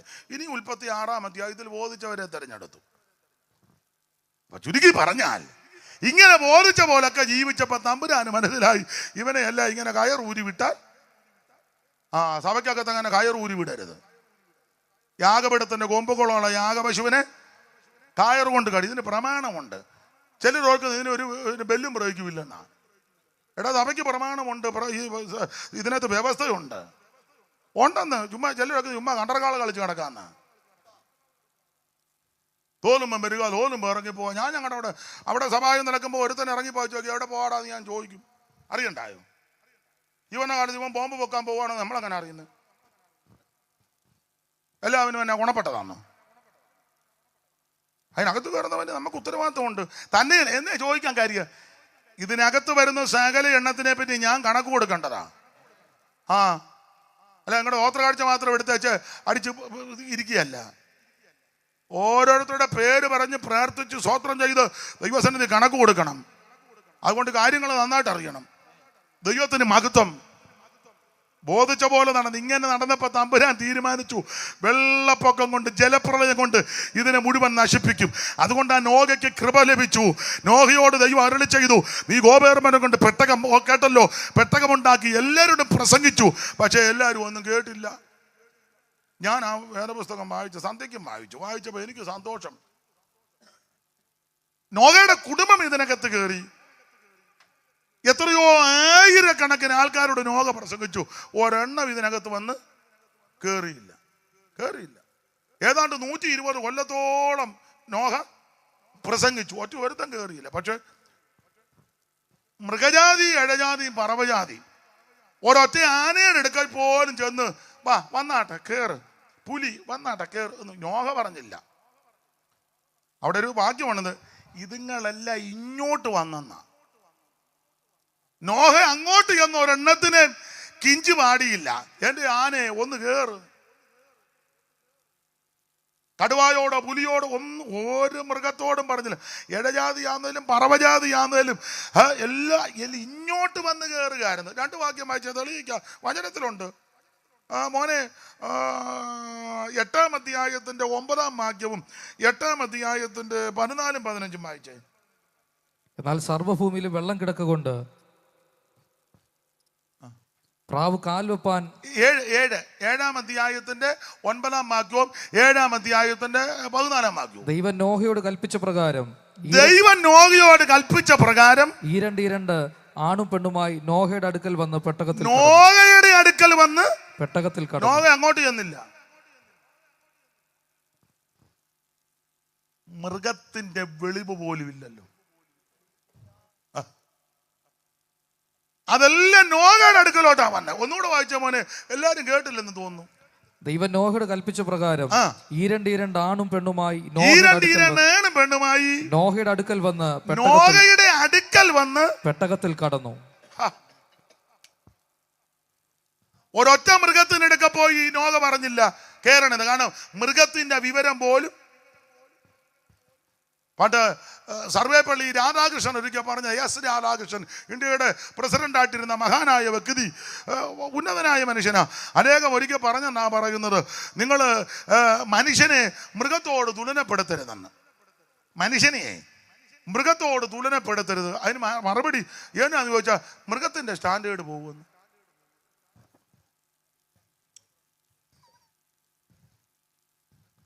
അദ്ദേഹം വലിയ ഉന്നതനായ മനുഷ്യനാ.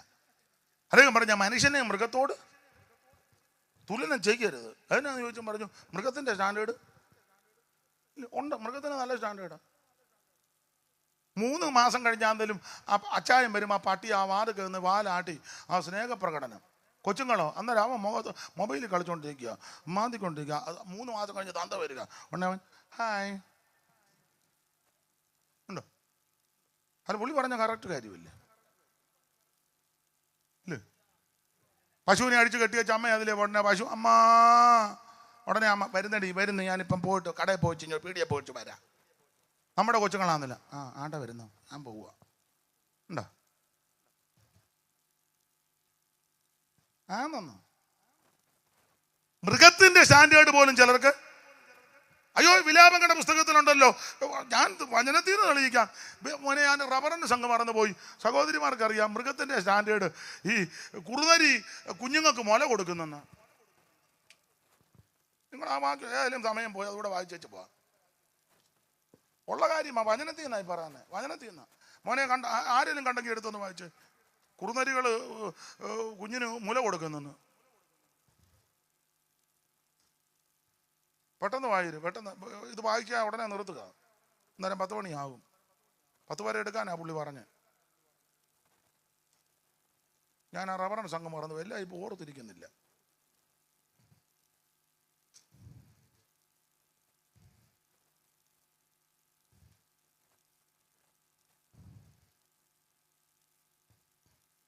കണ്ടോ? ആരെങ്കിലും പെട്ടെന്ന് എടുത്താ.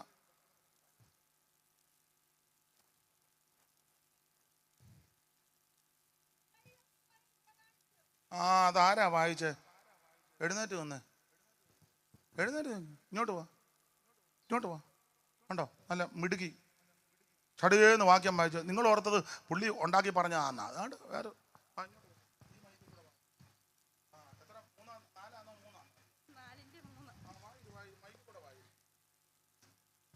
കുറുനരികൾക്ക് പോലും മുല കാണിച്ച് കുട്ടികളെ കുടിപ്പിക്കുന്നു. കുറുനരികൾക്ക് പോലും മുല കാണിച്ച് കുട്ടികളെ കുടിപ്പിക്കുന്നു. അപ്പോൾ പേരെന്തുവാ? റീജ. ഏത് സഭയിലാ കൂടുന്നത്?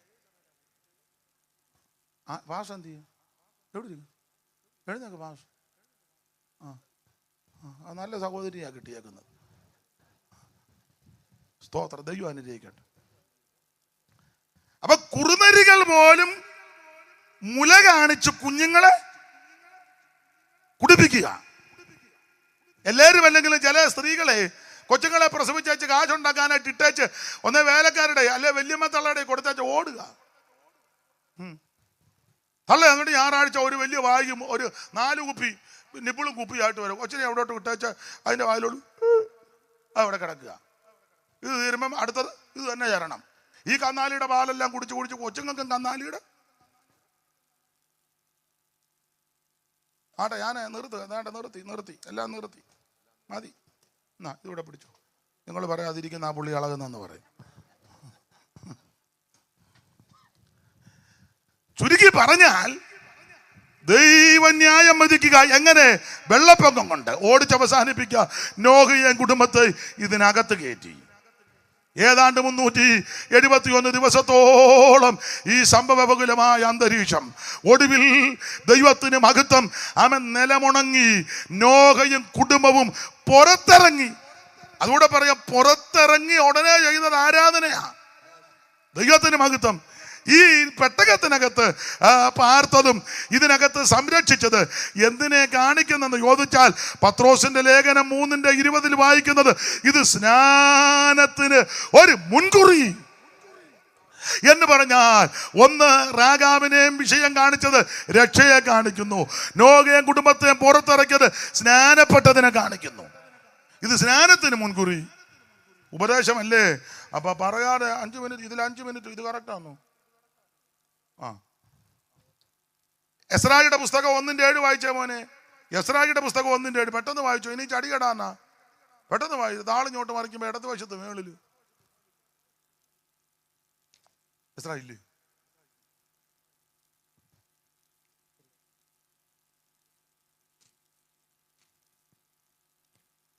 നെബൂഖദ്നേസർ യെരൂശലേമിൽ നിന്ന് കൊണ്ടുപോയി തന്റെ ദേവന്മാരുടെ ക്ഷേത്രത്തിൽ വെച്ചിരുന്ന നെബൂഖദ്നേസർ രാജാവ് യെരൂശലേമിൽ നിന്ന് കൊണ്ടുപോയി തന്റെ ദേവന്മാരുടെ ക്ഷേത്രത്തിൽ വെച്ചിരുന്ന യഹോവാലയം വക ഉപകരണങ്ങളും കോരേശ് രാജാവ് പുറത്തേക്ക് എടുപ്പിച്ചു. ദൈവാലയം വക മുഴുവൻ പാത്രവും സമയമായപ്പോൾ പുറത്തെടുപ്പിച്ചു. ചരിത്രമൊക്കെ പറഞ്ഞ് പ്രസംഗിക്കേണ്ടതാ. ഇപ്പം സിദക്കിയാവിന്റെ കാലത്ത് ഇവരെ പിടിച്ചുപോയാടെ കണ്ണും കുത്തി പൊട്ടിച്ച് കൊണ്ടുപോകാൻ ഒത്തിരി കാര്യമുണ്ട്. പ്രമാണം വിട്ട് വ്യവസ്ഥ തെറ്റി പുരോഹിതന്മാരും പ്രമാണം വിട്ട് ദൈവദാസന്മാരെ ദൂഷിച്ച് ഉപശാന്തി ഇല്ലാതാകുവോളം പ്രശ്നമുണ്ടാക്കിയത് കൊണ്ട് ഇവരെ പ്രവാസത്തിലോട്ട് കൊണ്ടുപോകുക. അങ്ങനെ നെബൂഖദ്നേസർ രാജാവ് വന്ന് ഇവരെ അടിമകളായി കൊണ്ടുപോയി ദൈവാലയം വക സകല ഉപകരണങ്ങളും ഇവൻ പിടിച്ചെടുത്ത് ബാബേലിൽ ദേവന്റെ ക്ഷേത്രത്തിനകത്തുകൊണ്ട് അടച്ച് മുദ്രയാക്കിയിട്ട് പറഞ്ഞു, ഇനി ഒരൊറ്റ ഉപകരണം വെട്ടം കാണുകയില്ല.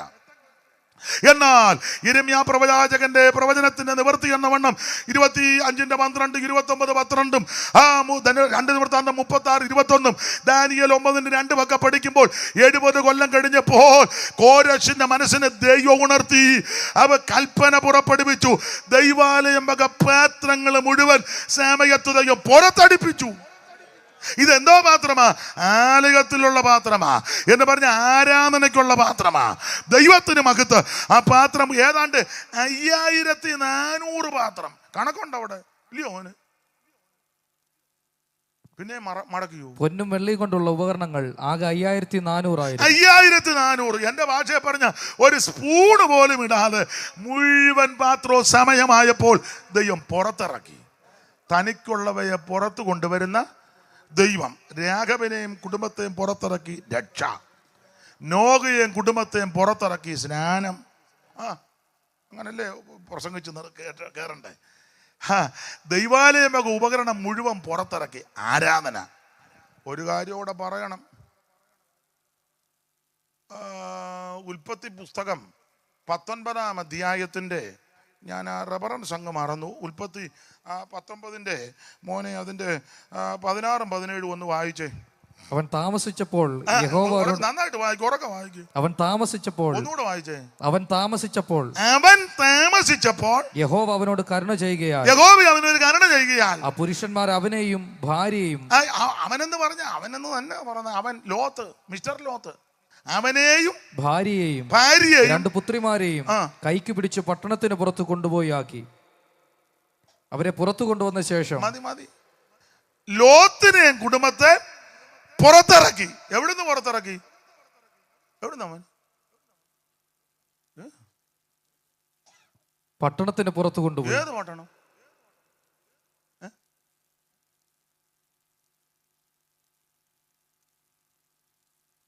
സോതോം. ആ 2 ദൂതന്മാർ വൈകുന്നേരത്ത് സോതോമിലെത്തി. ലോത്ത് സോതോം പട്ടണവാതിക്കൽ. പട്ടണത്തിന്റെ വാതിക്കൽ, പട്ടണവാതിക്കൽ. എന്തോ സജി മേത്താൻ ഏതാണ്ട് ചെവി പറയാനൊരുങ്ങി. പോണമെന്നാന്നോ പരുവക്കേടാന്നാന്നോ എന്തോ പറയാൻ പോങ്ങി. ഞാൻ നോക്കിയപ്പോൾ അങ്ങ് മാറി. ഇനി പോകുമ്പോ പറയാം.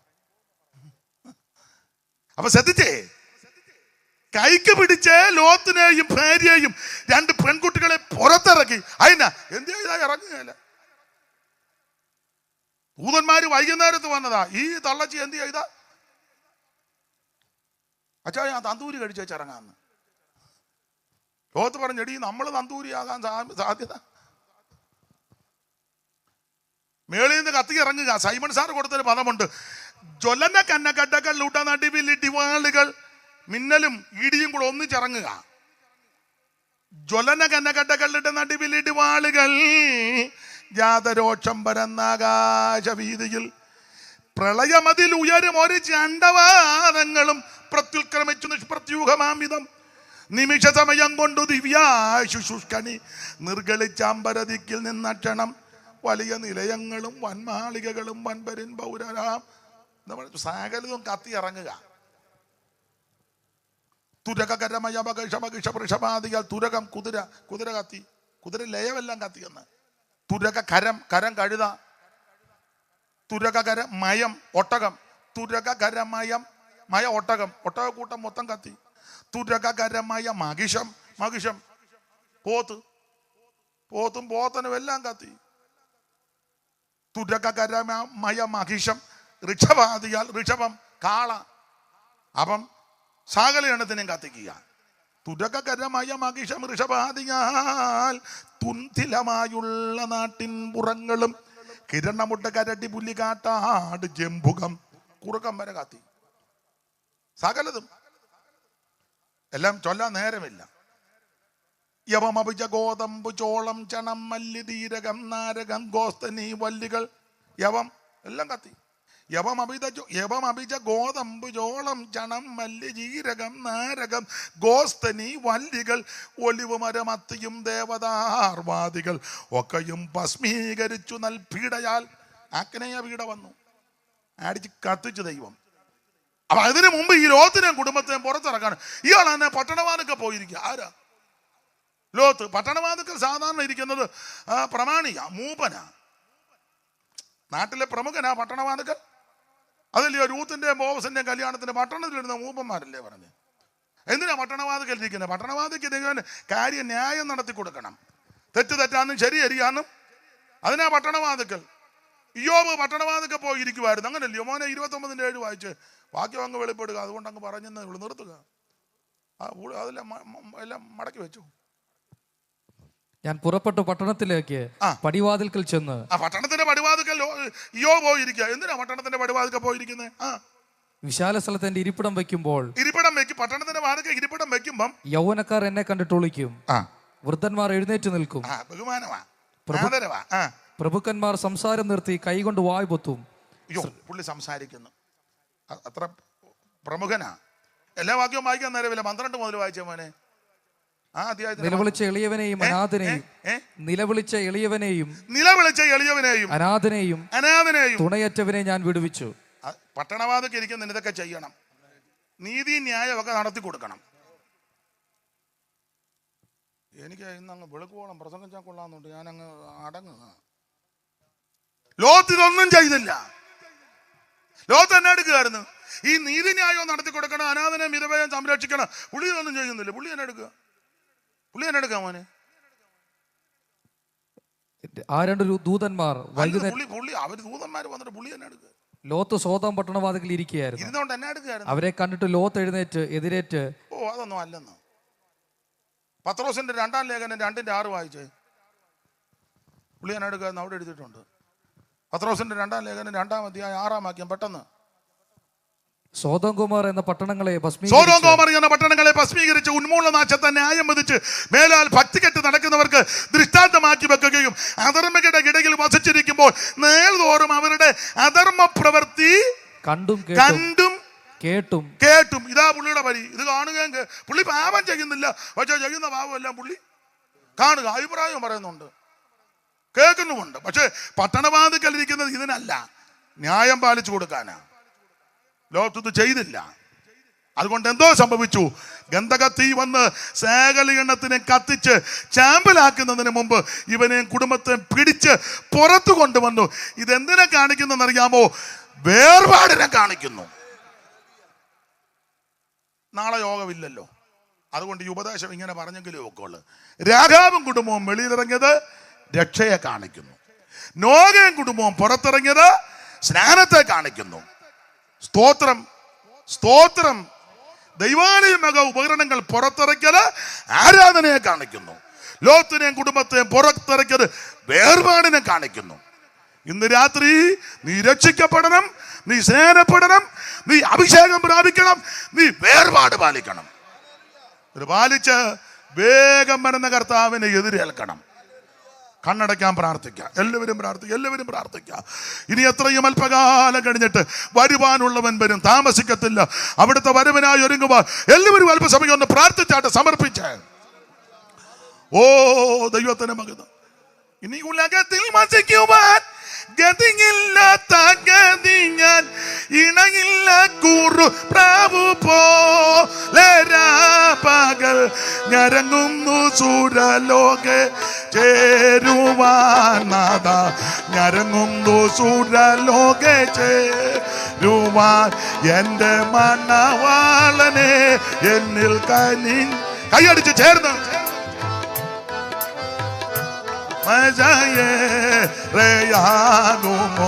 വരവിന്നു കൈയടിച്ചു. എന്റെ മണവാളനെ എന്നിൽ കനിഞ്ഞവനെ നിന്റെ വരവിന് താമസ ഏറെയാകുമോ വരവിനു മകത്വത്തിൻ പ്രഭുവനിൻ വെളിച്ചത്തിൻ പ്രഭയിൽ ഞാൻ ജ്വലിച്ചങ്ങുമീരു എല്ലാം നീക്കിമേവുവാൻ വെളിച്ചത്തിൻ സൂതനായി കാക്കണേ എന്നെ വെളിച്ചത്തിൻ സൂതനായി കാക്കണേ എൻ്റെ മണവാളനെ എന്നിൽ കനിഞ്ഞവനെ നിന്റെ വരവിന് കൈയടിച്ച് ചേർന്ന് യാകുമോ വരവിന് ഓ എൻ്റെ മണവാളനെ എന്നിൽ കനിഞ്ഞവനെ നിന്റെ വരവിന് ഗോറി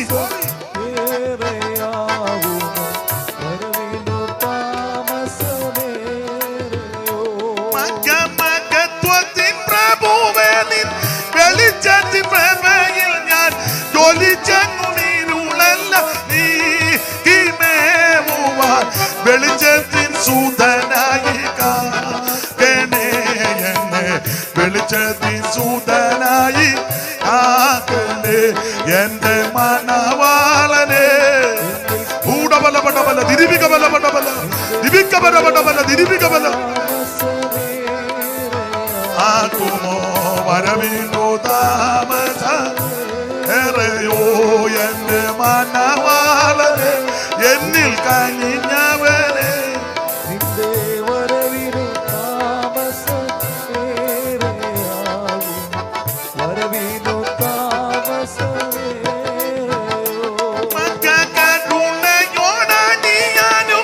സദാകാല വിഭാഗത്തി ഒരുങ്ങുന്നു മണവാട്ടി ആയി ശോഭിപ്പാൻ തിരഞ്ഞെടുത്തതു ഓർത്തു വാഴ്ത്തുന്നേ എന്നെ തിരഞ്ഞെടുത്തതു ഓർത്തു വാഴ്ത്തുന്നേ എൻ്റെ മണവാളനെ എന്ന് ൂടമാറബ ശന്തൽ കമനപടബല ദിരിവികബലബല ദീവനപടബലബല ദിരിവികബലപടബല ഓ ദിവികമനപടബല ദിരിവികബലബല ഇന്ന് രാത്രി ദൈവകൃപ വ്യാപരിക്കട്ടെ.